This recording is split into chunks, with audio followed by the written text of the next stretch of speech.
Hi all, happy today, whatever that day may be. I'm Nate, aka B-Tier Mutineer, and today I want to talk about one of my favorite games that is probably the most underrated RPG I know, Kingdoms of Amalur Reckoning. I think way more people should play Kingdoms of Amalur because it does a lot of very interesting things, especially when it comes to character builds and combat. Kingdoms of Amalur Reckoning is the original name of the game that was released in 2012, developed by Big Huge Games, and published by 38 Studios and EA. However, nowadays you can, at least on PC, only buy the remastered version called Kingdoms of Amalur Re-Reckoning, developed by Kaiko and published by THQ Nordic. It's possible you can still find some old physical copies of the original game, but in my opinion the remaster is great, so don't bother looking for old copies unless you like to collect that kind of thing. It goes fairly often on sale at a very good discount. In fact, at the time of making this video, it's still on sale for just €10 on Steam and GOG until July 9th, which is an amazing deal for the huge amount of content this game has to offer. Originally, the Amalur setting was created by 38 Studios founder Kurt Schilling and fantasy and sci-fi writer R.A. Salvatore for an MMO project. Reckoning was supposed to introduce the Amalur setting as a standalone single-player game before the big MMO. The goal of the game was to be an RPG with engaging and fun combat, which was seen at the time as a rarity in the genre, and honestly, I agree even now that most RPGs don't actually have fun combat. Other than R.A. Salvatore, there are also some other great people who contributed to the game that you may recognize. Artist Todd McFarlane, who is famous for his Spider-Man comics, designer Ken Rolston, who was the lead designer on The Elder Scrolls Morrowind and Oblivion, and composer Grant Kirkhope, who has created amazing soundtracks for games all the way back from Banjo-Kazooie and Donkey Kong 64. It's honestly no wonder that Reckoning is this good of a game when you have such talented people working on it. It's really hard for me to pick what I love most about Kingdoms of Amalur because pretty much every element is done super well. But I have to choose something to talk about first, so that will be the story and, more importantly, world building. You can really tell that a seasoned SFF writer worked on creating this world because it feels exactly like the kind of epic high fantasy setting you would find in a best-selling novel. The specific setting of the game within Amalur is the Feylands, and for the Fey as well as the many monsters and magic that can be found within those areas, there is a clear inspiration from Irish and Celtic mythology. All things in the Feylands follow a destined path dictated by the Fate Weave, which is controlled by the gods, and can be read by gifted individuals called Fate Weavers. The current age is the Age of Arcana, a time when as yet unknown magic is beginning to manifest. The Fae are immortal creatures, and they are separated into two groups, the Summer Court representing new life, and the Winter Court representing decay. Humans, the Elvenish race called Alfar, divided into Doc Alfar and Leos Alfar, and the Gnomes are relatively new arrivals in the lands compared to the Fae. The story setup is that the mortal races in the Summer Fae are threatened by the Tuatha Daon, a hostile faction of the Winter Fae, worshipping the god Tirnoch, who are destined to wipe out all life in the Feylands and then spread throughout Amalur. The protagonist is the Fateless One, someone who died and who at the beginning of the game is brought back to life by the Well of Souls, a device made by the gnomes meant to revive the dead so that the mortals can have a chance in the war against the Tuatha. But because your character is brought back to life in this manner, they are severed from the Fate Weave and thus might be able to prevent the fated destruction of the Feylands. The main quest is great, but I think what I love even more are the factions and some of the side quests too. There are 4 base game factions you can join in the earlier parts of the game: the Warsworn, the House of Ballads, the Travelers, and Scholia Arcana. The Warsworn are your typical Fighters Guild kind of people, fighting monsters and bandits and the like, but you do still get a cool choice at the end of the storyline that I thought was very fun for role-playing purposes. The Travelers are the Thieves Guild combined a little bit with the Dark Brotherhood because you have this figure called the Hierophant that you pray to and who tells you your next mission. Scholia Arcana are your Mage Guild, more like the College of Winterhold from Skyrim really, since it's a magic university. And finally, my favorite faction are the House of Ballads, comprised of Summer Fae heroes who embody the highest virtues and ethics of the Summer Court. The Fae are immortal, so even when they die, they are reborn later on. Their lives are circular, repeating in cycles, and each Fae has their own calling for the cycle. The Fae who have done something very heroic or important for their society have their lives immortalized in a ballad. These ballads repeat themselves throughout the seasons, and the Fae of the House of Ballads reenact these down to the very smallest detail. The original heroes are no longer with the ballads. They left either due to having a greater call in their cycle, or sometimes unfortunately through death, as recently some Fae have been proven to be able to be killed permanently. I love that you, as the Fateless One, are able to join the House of Ballads even though it's normally only made up of Fae, and the storyline is very cool. If I play a character who wouldn't join the House of Ballads, I really have to force myself not to join the faction during my playthrough because I love it that much. There is also a fifth faction you can join as part of the base game, the House of Sorrows, but that one you can only join later on after you've completed a certain main quest, so I won't talk about it. And there's also the House of Valor, which is a DLC faction that was originally a bonus DLC when you bought a new copy of the game, but is of course included with this new version.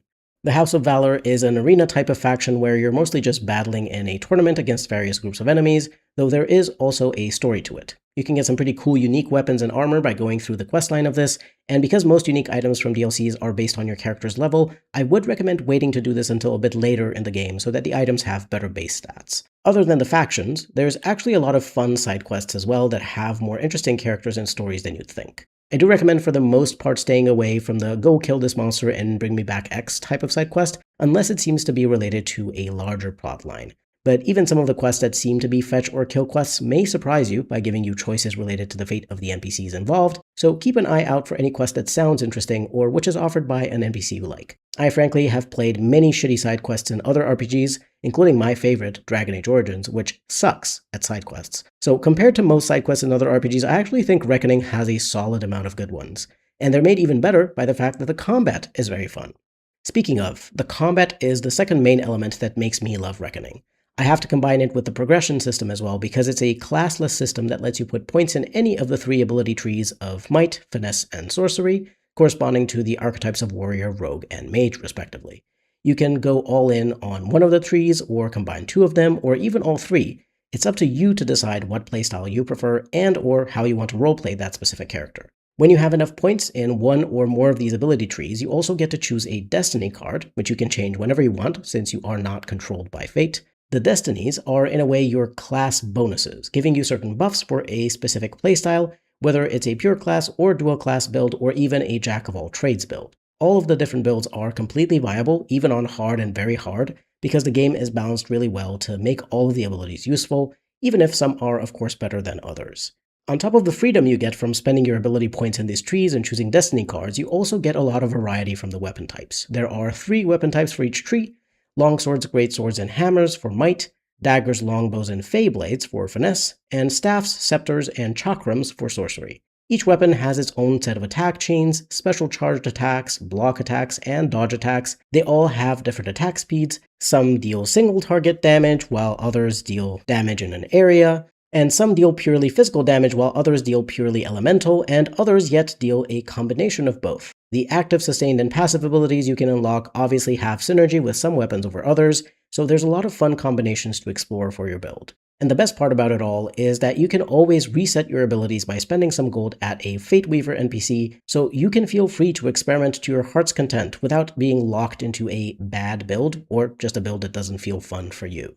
My favorite weapons by far are the Fey Blades because they look beautiful and you also get these dance-like moves when you fight with them. They deal damage in an area, so they're great for fighting groups of enemies, and I just think they're a very unique weapon type, especially due to how your character moves with the attacks that I haven't seen in other Western RPGs. But literally all of the weapon types are very fun to play with, so I greatly recommend either playing a dual or tri-class build to try everything out, changing your build throughout your playthrough, or, of course, playing the game multiple times with different characters. There's also a crafting system if you want to interact with it by putting points in the blacksmithing skill and the sage crafting skill for gems to sock it into your gear. While I'm usually wary about crafting in RPGs because it usually ends up being super unbalanced and overpowered, I think the crafted items in Reckoning are actually very balanced for your character's level because the base material of the weapons or armor determines their base damage or armor score, and it has a level requirement. So even if you craft or find higher tier gear, you won't be able to use it until you're at an appropriate level, which is a very good way of ensuring the player is still challenged by the combat. Obviously, if you're playing on easy, it's going to be easy, but otherwise there is a decent bit of challenge to be had in encounters, especially boss encounters and fights against larger groups.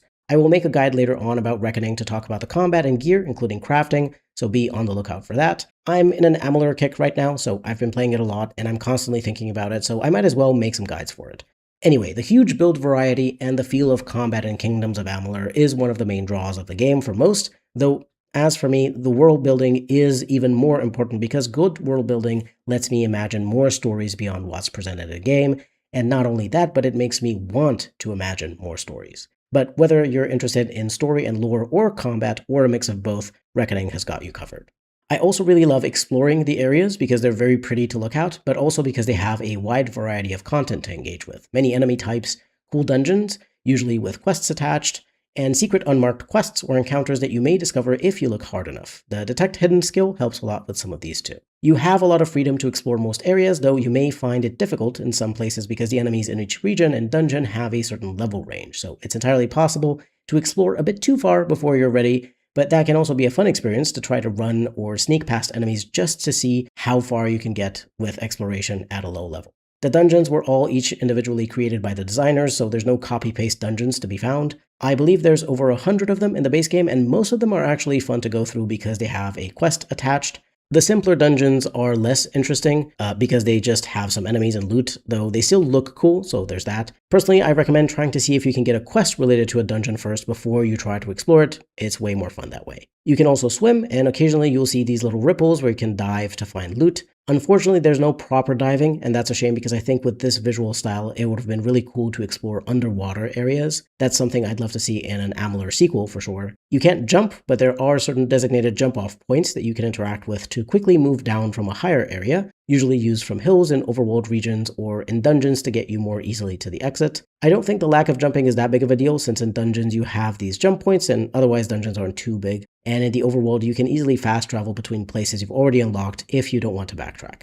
Considering the huge size of the map, I very much appreciate that there is fast travel here. While it's fun to explore an area for the first time, there isn't that much to do after you've already done most of the content, so it's great to use fast travel so that you don't burn yourself out by walking everywhere. Other than the main story, faction quests, and side quests, there are also some DLCs for Kingdoms of Amalur. There's the ones that come with a base version of Re-Reckoning with various promotional items, a weapon and armors bundle, and then two big story DLCs called The Legend of Dead Kel and Teeth of Naros. I personally really love the Teeth of Naros DLC because the region there looks really cool and you get to meet a lost civilization of Colossi, and I love their design. There is, however, also a new DLC that was created for the remaster, Fatesworn. They actually got the original lead writer and narrative designer of Reckoning to work on Fatesworn, and Kirk Hope was also brought back to compose the music. They also got some of the same voice actors to reprise their roles for the most important NPCs from the main story, like Alan Shear and Agarth, which was a really nice touch.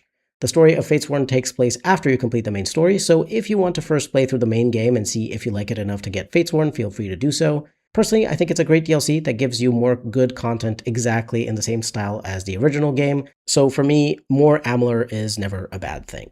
It also adds an extra mechanic on top of the base game stuff in the form of chaos armor and chaos damage that you have to engage with in order to defeat the enemies there, which is a nice bit of variety. Fatesworn adds a new area called Mithros with nice environments, though the exploration can be a bit tedious at times. One of the main enemies in the game, the Niskaru, are spawning through chaos portals and causing mayhem, so it's up to you to close the portals and defeat the god of chaos who is behind all of this. Does this remind anyone of the Oblivion Gates? The DLC will likely take you somewhere around 10 to 20 hours to complete depending on the difficulty you play on and how much of the side content you engage with, which I think is very reasonable, and it's the same amount of content with the original DLCs too. Now, so that you don't think I'm just glazing this game because I personally like it, I will mention the negatives because of course it has bad parts just like any other game. The worst part by far is that due to the sheer size of the map, you have to fast travel a lot, and while the fast travel is great, there are areas where you can't fast travel, such as dungeon interiors. So in those places you have to run until you're outside, and only afterwards you're allowed to fast travel. Your character runs pretty quickly, so it's not that big of a deal, but it is an annoyance.